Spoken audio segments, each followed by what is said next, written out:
Hi అండి, నమస్తే. Welcome to the channel. సింపుల్గా పాలక పకోడీ అండ్ సగ్గుబియ్య పాయసం మేకింగ్ వీడియో చూద్దాము. ఫస్ట్ పాలకూర తీసుకొని, నేను పాలకూర తేగానే ఇలాగ నీట్గా క్లీన్గా అంతా తుంచేసుకొని నీట్గా క్లీన్ చేసుకొని ఇలా జిప్లాక్ కవర్లో స్టోర్ చేసుకున్నాను ఫ్రెండ్స్.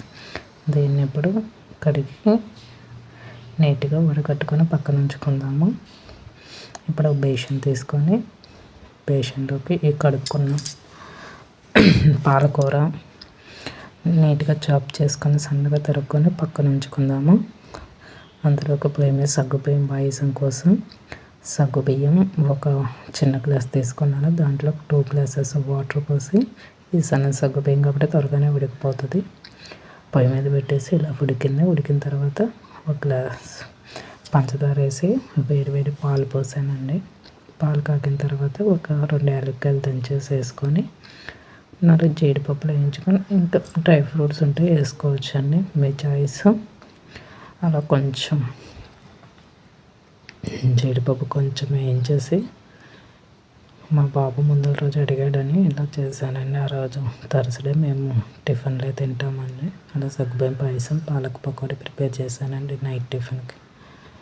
అలా కొంచెం జీడిపప్పు నెయ్యి వేసి, 1 టేబుల్ స్పూన్ నెయ్యి వేసి, ఇలా జీడిపప్పు వేసి సగ్గుబియ్య పాయసంలో వేసానండి. రెడీ అయిపోయింది సగ్గుబియ్య పాయసం.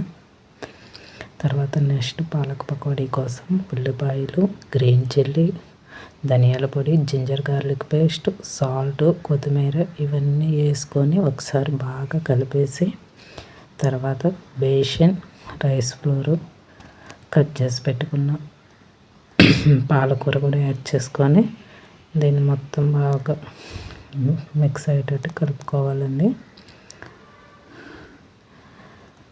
బేషన్ ఎక్కువ తీసుకోవాలి, రైస్ ఫ్లోర్ కొంచెం యాడ్ చేసుకుంటే క్రిస్పీగా బాగుంటుందండి.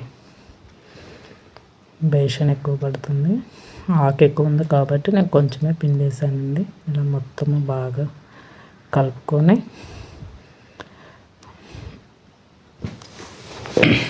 వాటర్ ఏం వేయలేదండి, ఆ పాలకూరలోని వాటరే మనకి సరిపోతుంది. ఉప్పు చూసుకొని యాడ్ చేసుకొని, పాలకూర కూడా ఉప్పుగా ఉంటుంది కాబట్టి ఇలా మొత్తం కలిపేసి పక్కన పెట్టుకున్నానండి. తర్వాత ఆయిల్ పెట్టుకొని హీట్ అయిన తర్వాత చిన్న పకోడీలాగా వేసానండి. ఇలాగా